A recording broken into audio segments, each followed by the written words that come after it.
Hi everyone, welcome back to this week's Technical Insights. Global stocks had a roller coaster ride last week. The Dow fell more than 600 points on Thursday for its worst trading day year to date. On Wednesday, investors were ready to celebrate, with Nvidia leading the charge. It broke out to a new lifetime high on blockbuster earnings, which was supposed to be the highlight. But things took a sharp turn as soon as the opening bell rang on Thursday. Sellers stepped in, leading to a dramatic pullback in the markets. It wasn't just about stocks that got hit. Bonds, metal, crypto also took a beating. The only safe havens were the US dollar and Nvidia. We will dive more into that shortly. First, let's have a look at how the markets ended last Friday. Our Singapore Straits Times Index closed lower on Friday, down by 6 points or 0.18%. In Asia, Hong Kong Hang Seng Index led the region lower, falling 259 points or 1.38%. Japan Nikkei 225 slipped 457 points or 1.17%. Shanghai Composite Index dropped 27 points or 0.88%. In US, the Dow Jones Index eked out a 4 points gain on Friday or 0.01%. S&P 500 added 36 points or 0.7%. Nasdaq Composite Index was the best performer on Friday, rising 184 points or 1.1%. Nvidia shares climbed around 2.6% last Friday as enthusiasm continued over its blockbuster's earnings report, pushing the shares above $1,000 for the first time. The bullish sentiment on the AI giant and other tech names powered the US market higher. For the week, the Dow Jones Index had a very different outlook from the Nasdaq Composite Index. The Dow posted a 934 points drop or 2.33% loss for the week to close at 39,069 points, marking its first negative week in 5.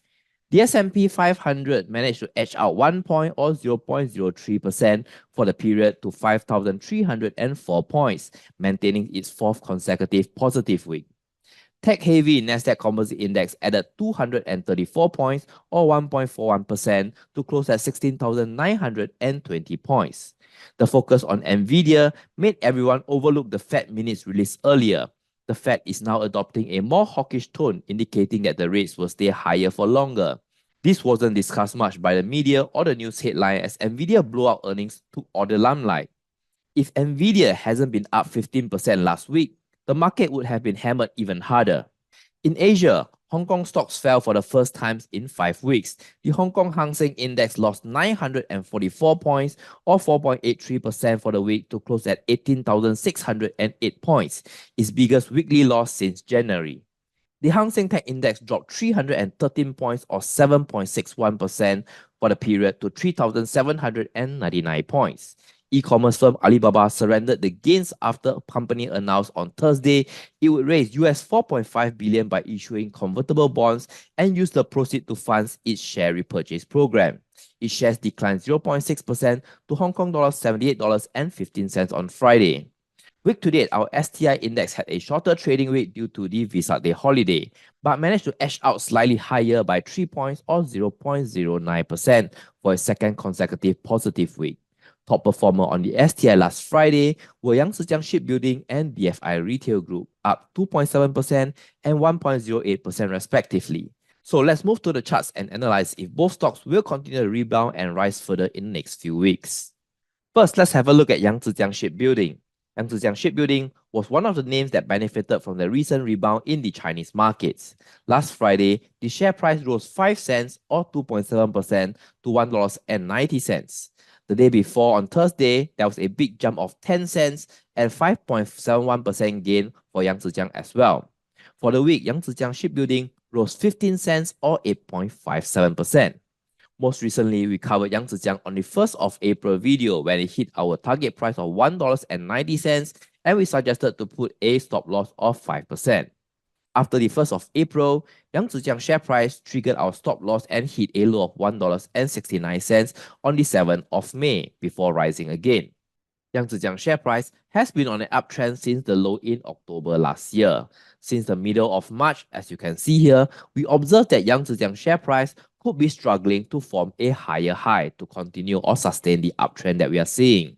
In fact, it had found the $1.90 level a tough resistance level to break through, and there's a chance that Yangzijiang is going into a range-bound formation, where the upper bound of the resistance will be $1.90 and the lower bound around the $1.70, which is the area that you see over here.